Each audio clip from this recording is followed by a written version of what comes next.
Clap. Bonjour à tous et à toutes fans de cinéma, c'est Esprit Z, j'espère que vous allez bien. Bienvenue dans une nouvelle vidéo qui va cette fois-ci concerner les sorties cinéma et SVOD du mois de juillet 2022 et sorties DVD du mois de juin 2022. Comme d'habitude, tous les films ne seront pas développés dans cette vidéo, seulement les plus importants selon moi. Ah, vous l'avez vu aussi, le cadre a changé, et oui, c'est bon, j'ai plus le micro dans la main, et oui, bah oui, là j'utilise mon téléphone maintenant. Et sinon... c'est quoi les news? Le volume 2 de la saison 4 de Stranger Things sort dans quelques jours, alors on va prier pour la vie de Steve. La fête de la musique, c'était vraiment très sympa à Bordeaux. Pendant la canicule de ces dernières semaines, là j'ai eu beaucoup trop chaud dans cet appart envahi de moustiques à chaque fois que j'ouvrais la fenêtre pendant quelques secondes. Je suis encore en recherche de boulot pour l'année prochaine, et je vais devoir sérieusement commencer à chercher un logement pour septembre. Et sinon vous, ça va? Au programme du cinéma partout, en veux-tu, en voilà. Surtout que du dimanche 3 au mercredi 6 juillet, c'est la fête du cinéma, ce qui veut dire que dans n'importe quel cinéma, la place est à 4 €. Alors foncez! Plus besoin de masque ou de passe vaccinal, mais n'oublions pas que nous sommes encore et toujours en guerre, alors c'est parti, lumière moteur ça tourne, action. Et puis commençons tout de suite avec les sorties cinéma et SVOD. Le 1er juillet, je vous propose un film important sur Disney+, il s'agit de La Princesse, un film d'action avec Joey King qui interprétera une jolie princesse au caractère bien trempé, refusant d'épouser le cruel sociopathe auquel elle est fiancée. Son père, fou de rage, la fait donc enlever et enfermer dans une tour isolée du château, et face à un prétendant méprisé qui n'a de cesse de chercher à usurper le trône paternel, elle va devoir retrouver des solutions radicales pour non seulement protéger sa famille et elle-même, mais aussi sauver tout le royaume. Le 3 juillet, je vous propose un film documentaire sur Netflix et il s'agit de The Art of Incarceration qui va explorer comment l'art et la culture peuvent permettre au peuple des Premières Nations d'Australie de transcender leur cycle d'emprisonnement injuste. Vu à travers les yeux des détenus autochtones du centre correctionnel Fulham de Victoria et raconté par l'oncle Jack Charles, ce long métrage documentaire va suivre la quête d'identité culturelle et de guérison spirituelle des détenus alors qu'ils se préparent à la vie à l'extérieur. Le 6 juillet, je vous propose deux films importants sur Netflix, à commencer par Hello Goodbye and Everything in Between, une comédie romantique adaptée de l'ouvrage éponyme écrit par Jennifer E. Smith et qui va mettre en scène Claire et Hayden, ensemble depuis le lycée et qui ont signé un drôle de pacte. Ils vont se séparer consciemment avant l'entrée à l'université et lors de leur dernière soirée en couple, ils se remémorent toutes les étapes de leur relation. Et puis Girl in the Picture, Crime en abîme, un documentaire retraçant l'histoire criminelle et sordide et mystérieuse vieille de 30 ans d'une femme retrouvée mourante au bord d'une route, Sharon Marshall, de son fils et de son prétendu mari.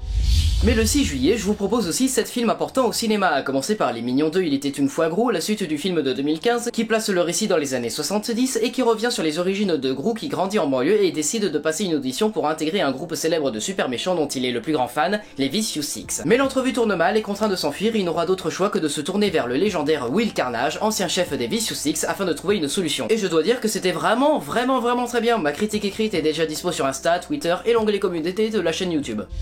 Puis After Yang, qui est un drame SF américain présenté dans la sélection Un certain regard au festival de Cannes 2021, avec au casting Colin Farrell et Jodie Turner-Smith, qui va se dérouler dans un futur proche où chaque foyer possède un androïde domestique appelé Techno-Sapiens. De la famille de Jack, il s'appelle Yang et veille plus particulièrement sur la jeune Mika, assurant pour cette jeune fille adoptée d'origine chinoise un rôle de tuteur, d'ami et de confident. Mais le jour où Yang tombe en panne, Jake met toute sa vie en pause pour tenter de le réparer. Le parcours va se révéler beaucoup plus compliqué que prévu et va mettre Jake aux prises avec des questionnements existentiels et intimes.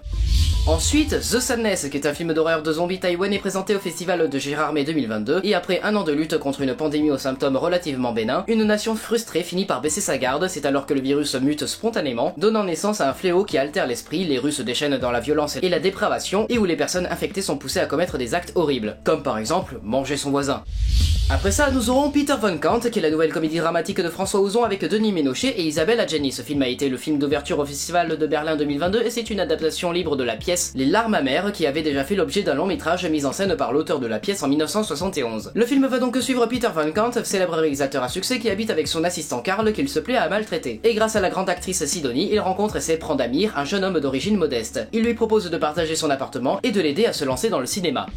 On continue avec I Love Greece, qui est une comédie franco-grecque avec Stacey Martin et Vincent de Dienne qui jouent respectivement Marina et Jean, un couple franco-grec, partant à Athènes pour les vacances d'été. Ils y retrouvent l'exubérante famille de Marina et une Grèce en crise. Et alors qu'ils projettent de passer quelques jours en amoureux sur une petite île des Cyclades, toute la famille décide de les accompagner.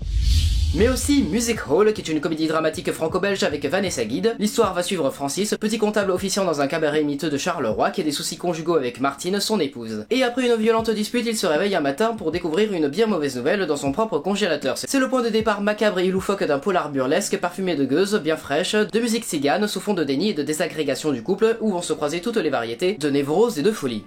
Et enfin Ennio, qui est un documentaire italien de 2h30 présenté à la Mostra de Venise 2021 et qui va retracer la vie d'Ennio Morricone, son rêve de devenir médecin à 8 ans, son père qui décide qu'il sera trompettiste comme lui et l'itinéraire du conservatoire de musique amenant à son Oscar du meilleur compositeur. Mais le même jour, vous pourrez aussi retrouver L'Esprit Sacré, Crescendo, Histoire de petites gens et Zaori. Le 8 juillet, je vous propose 2 films importants sur Netflix, à commencer par Le Monstre des Mers, un film d'animation de 2 heures par le réalisateur scénariste des Nouveaux Héros et de Volt Star malgré lui. Le film se déroule à une époque où des créatures terrifiantes parcourent les mers et où les chasseurs de monstres sont de véritables héros. Et aucun n'est plus adulé que le grand Jacob Holland, doublé en VO par Karl Urban, alias Butcher dans la série The Boys. Mais lorsque la jeune Maisie Brumble embarque sur son navire légendaire, il trouve en elle une alliée inattendue, et ensemble ils se lancent dans un voyage épique à travers des eaux inexplorées et entrent dans l'histoire. Et puis Les Liaisons Dangereuses, qui est une comédie dramatique française où Célène, du haut de ses 17 ans, est une fille idéaliste qui croit en l'amour absolu et qui s'intéresse davantage à la lecture qu'aux réseaux sociaux. En quittant Paris pour Biarritz, elle s'apprête à vivre pour quelque temps loin de son fiancé Pierre. Très vite, elle se confronte à la diabolique élite de son nouveau lycée, sur laquelle règne l'ex-star du grand écran et reine d'Instagram Vanessa, et le célèbre surfeur Tristan, aussi dangereux que séduisant. Et lorsqu'elle tombe amoureuse de lui, elle est loin de se douter qu'elle est au centre d'un cruel pari entre Tristan et Vanessa. Le 13 juillet, je vous propose 7 films importants au cinéma, à commencer par Thor 4 ou Thor Love and Thunder, nouveau film du MCU réalisé par Taika Waititi qui avait aussi réalisé Thor 3 Ragnarok. Et alors que Thor, plus maigre et toujours joué par Chris Hemsworth, est en pleine introspection et en quête de sérénité, sa retraite est interrompue par un tueur galactique connu sous le nom de Gore, joué par Christian Bale, qui s'est donné pour mission d'exterminer tous les dieux. Pour affronter cette menace, Thor demande l'aide de Valkyrie, de Korg et de son ex-petite amie Jane Foster, toujours jouée par Natalie Portman, qui, à sa grande surprise, manie inexplicablement son puissant marteau, le Mjolnir, et ensemble ils se lancent dans une dangereuse aventure cosmique pour comprendre les motivations qui poussent Gore à la vengeance et l'arrêter avant qu'il ne soit trop tard.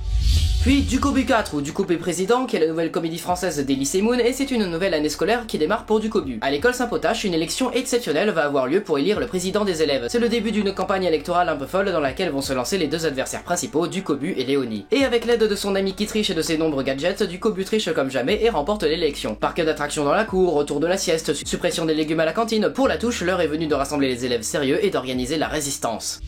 Ensuite, Menteur, qui est la nouvelle comédie française de Olivier Barou, réalisateur des 4 films Tuche, et avec au casting Tarek Boudali, Artus, Pauline Clément et autres. Et c'est l'histoire de Jérôme, un menteur compulsif, sa famille et ses amis ne supportent plus ses mensonges quotidiens et ils font tout pour qu'il change d'attitude. N'écoutant pas ce qu'on lui reproche, Jérôme s'enfonce de plus en plus dans son mensonge jusqu'au jour où une malédiction divine le frappe. Tous ses mensonges prennent vie, commence alors pour lui un véritable cauchemar. Après ça, nous aurons Les Nuits de Bachad, ou du titre original Holy Spiders, qui est un thriller policier qui a reçu le prix de l'interprétation féminine au Festival de Cannes 2022 pour Zahar Amir Ebrahimi. L'histoire se passe en Iran, en 2001, où une journaliste de Téhéran plonge dans les faubourgs les plus malfamés de la ville sainte de Mashhad pour enquêter sur une série de féminicides. Mais elle va s'apercevoir rapidement que les autorités locales ne sont pas pressées de voir l'affaire résolue, et ces crimes seraient l'œuvre d'un seul homme qui prétend purifier la ville de ses péchés en s'attaquant la nuit aux prostituées. On continue avec Rifkin's Festival, la nouvelle comédie dramatique de Woody Allen avec au casting notamment Louis Garrel. Le film va se centrer sur un couple d'Américains se rendant au festival de films de San Sebastian et qui tombe sous le charme de l'événement, de l'Espagne et de la magie qui émane des films. Mais l'épouse a une liaison avec un brillant réalisateur français tandis que son mari tombe amoureuse d'une belle espagnole. Mais aussi nous aurons La Nuit du 12, qui est un thriller policier franco-belge avec Bully Lanners, film adapté du livre 18.3 Une année à la PJ de Pauline Guéna et présenté dans la sélection Cannes Première au Festival de Cannes 2022. À la PJ, chaque enquêteur tombe un jour ou l'autre sur un crime qu'il n'arrive pas à résoudre et qui le hante. Pour Johan, c'est le meurtre de Clara. Les interrogatoires se succèdent et les doutes de Johan ne cessent de grandir. Une seule chose est certaine, le crime a eu lieu la nuit du 12. Et enfin, To Kill the Beast, qui est un thriller policier fantastique se déroulant à la frontière de l'Argentine et du Brésil et qui va suivre Emilia, 17 ans, qui recherche ardemment son frère disparu. Son périple l'amène à l'hôtel de sa tante au cœur de la jungle tropicale, hantée par une bête monstrueuse qui, selon les mythes et croyances locales, serait l'incarnation protéiforme d'un esprit diabolique. Entre réalité et mythe, culpabilité et éveil de sa sexualité, Emilia va devoir affronter son passé. Mais le même jour, vous pourrez aussi retrouver Jesus Lopez et le documentaire Retrouver le chemin. Le 15 juillet, je vous propose un film important sur Netflix et il s'agit de Persuasion, un drame historique avec Dakota Johnson d'après le roman éponyme de Jane Austen de 1817 qui met en scène Anne Elliot, une femme moderne et anticonformiste vivant avec sa famille snob au bord de la faillite. Et lorsque Frederick Wentworth, un fringant jeune homme dont elle a refusé les avances, revient dans sa vie, Anne doit choisir entre laisser le passé derrière elle ou lui donner une seconde chance. Le 20 juillet, je vous propose 3 films importants au cinéma, à commencer par Joyeuse Retraite 2, une comédie française se déroulant 3 ans après le premier film, et c'est le retour de Michel Larocque et Thierry Lhermitte, qui jouent respectivement Marie-Lou et Philippe, décidant de faire découvrir à leurs petits-enfants leur nouvelle maison de vacances au Portugal. Mais une fois sur place, ils découvrent horrifiés que la maison est encore en chantier, ce n'est que le début des galères pour les grands-parents car bientôt ils perdent les gamins alors qu'il ne reste plus que 2 jours pour les retrouver avant que leurs parents ne les rejoignent.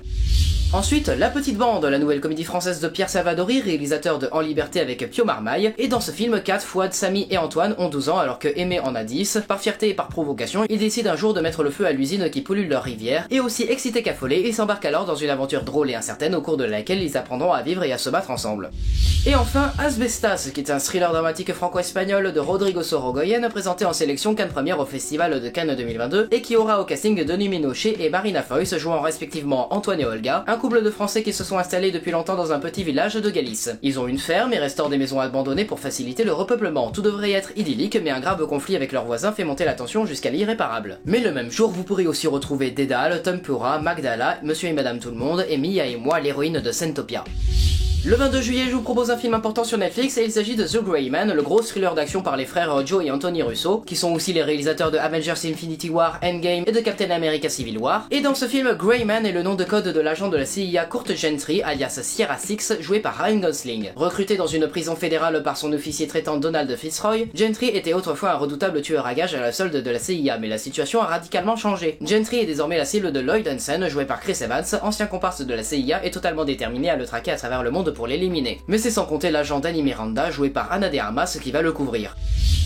Mais on aura aussi un film important sur Amazon Prime Video, et il s'agit de Anything's Possible, un film romantique américain, dont le réalisateur est l'acteur qui jouait Maren Lavonne dans Le Cendrillon de 2021 avec Camilla Cabello. Et on va suivre l'histoire de Kelsa, une lycéenne transgenre sûre d'elle, qui découvre que son camarade de lycée Cal a le béguin pour elle et qui trouve le courage de l'inviter au bal de fin d'année. Le 27 juillet, je vous propose 3 films importants au cinéma, à commencer par Crypto et les super animaux, ou en anglais DC League of Super Pets, nouveau film adapté de DC Comics, où Crypto, le super chien de Superman, doublé en VO par Dwayne Johnson, se trouve face à un défi immense. Sauver son maître Superman, doublé en VO par John Krasinski, enlevé par Lex Luthor et son maléfique cochon d'Inde Lulu. Pour cela, il devra faire équipe avec une bande d'animaux au grand cœur mais plutôt maladroits, dont Ace, le super chien de Batman, doublé en VO par Kevin Hart, et on aura droit aussi à l'intervention de Batman, doublé en VO par Keanu Reeves. Ensuite, Miyubita Mon Amour, qui est un drame romantique français réalisé par Noémie Merlan, dans lequel elle joue le personnage de Jeanne, qui part fêter son enterrement de vie de jeune fille en Roumanie avec des amis. Elle y rencontre Nino et sa famille, tout les sépare, et c'est le début d'un été passionnel et hors du temps. Et enfin Sundown, qui est un thriller dramatique avec Tim Roth et Charlotte Gainsbourg, interprétant une riche famille anglaise passant de luxueuses vacances à Acapulco, au Mexique, quand l'annonce d'un décès les force à rentrer d'urgence à Londres. Et au moment d'embarquer, Neil affirme qu'il a oublié son passeport dans sa chambre d'hôtel, et en rentrant de l'aéroport, il demande à son taxi de le déposer dans une modeste pension d'Acapulco. Mais le même jour, vous pourrez aussi retrouver Costa Brava le Bannon, Le Rapport Auschwitz, Marcel, Un été comme ça, Becoming Favor et Destruction Babies.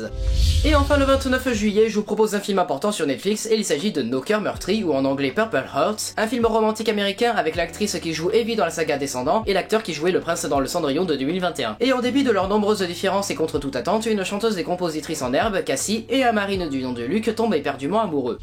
Mais on aura aussi un film important sur Paramount+, ça c'est aux US, je ne sais pas où il va sortir en France. Et il s'agit de Honor Society, une comédie romantique où Honor est une lycéenne ambitieuse dont le seul objectif est d'entrer à Harvard. Prête à tout, Honor concocte un plan machiavélique pour éliminer ses 3 concurrents, mais bientôt elle tombe amoureuse de l'un d'entre eux, Michael, joué par Gaten Matarazzo, alias Dustin dans Stranger Things.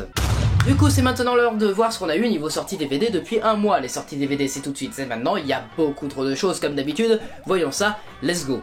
Quels sont les films qui sont sortis durant le mois de juin 2022 en DVD? La comédie romantique Licorice Pizza de Paul Thomas Anderson nommé 3 fois aux Oscars 2022, la comédie dramatique française Presque avec Bernard Campan, la comédie française Adieu Paris 2 et avec Édouard Baird, le drame français Les Promesses avec Isabelle Huppert, le drame historique Une jeune fille qui va bien réalisé par Sandrine Kiberlin, le drame français Arthur Rimbaud inspiré de l'affaire Mehdi m'éclate survenue en 2017, le thriller dramatique Enquête sur un scandale d'État avec Roche Dizem, Pio Marmaille et Vincent Lindon, le film d'animation comique Les voisins de mes voisins sont mes voisins, le drame romantique Les jeunes amants avec Fanny Ardant, Méville Poupeau et Cécile de France, le drame romantique brésilien À nos enfants, le drame français Vous ne désirez que moi avec Swan Arlo et Emmanuel DeVos, le drame mexicain Los Lobos, la comédie d'action super-héros Malgré lui 2 et avec Philippe Lachaud, Julien Arruti et Tarek Boudali, le drame norvégien The North Sea sur l'explosion d'une plateforme pétrolière, la comédie dramatique Red Rocket de Sean Baker qui a reçu le prix du jury et le prix de la critique au festival de Deauville 2021, le film de SF Moonfall de Roland Emmerich avec Halle Berry, Patrick Wilson et John Bradley, le thriller américain Le Virtuose avec Anthony Hopkins, le drame Un hiver à New York avec Tahar Rahim est déjà disponible sur OCS, la comédie dramatique française Petite Solange avec Léa Drucker et Philippe Catherine, la comédie romantique Marry Me avec Owen Wilson, Jennifer Lopez et John Bradley, le drame français L'Horizon nommé au festival d'Angoulême 2021, la comédie française Les Vedettes du Palmacho, le drame romantique britannique Ali et Ava présenté à la quinzaine des réalisateurs au festival de Cannes 2021, le film fantastique horrifique The Powers déroulant dans le Londres de 1974, le drame romantique français Down in Paris avec Dominique Frot, le thriller policier Mort sur le Nil de et avec Kenneth Branagh adapté du roman d'Agatha Christie, la comédie dramatique Ils sont vivants avec Marina Foïs et Laetitia Dot, Touch, le drame romantique L'histoire de ma femme avec Léa Seydoux et Louis Garrel, la comédie dramatique Robuste avec Gérard Depardieu nommé pour la Caméra d'Or au Festival de Cannes 2021, le drame français Un autre monde avec Vincent Lindon, Sandrine Kiberlin et Anthony Bajon, la comédie française Maison de retraite avec Kev Adams, Gérard Depardieu, Daniel Prévost et Jarry, le drame français La vraie famille avec Mélanie Thierry qui a remporté le prix du jury et celui de la meilleure actrice au Festival d'Angoulême 2021, le film familial King avec Gérard Darmon, le film d'action Uncharted avec Tom Holland et Mark Wahlberg, et enfin le film policier Maigret avec Gérard Depardieu.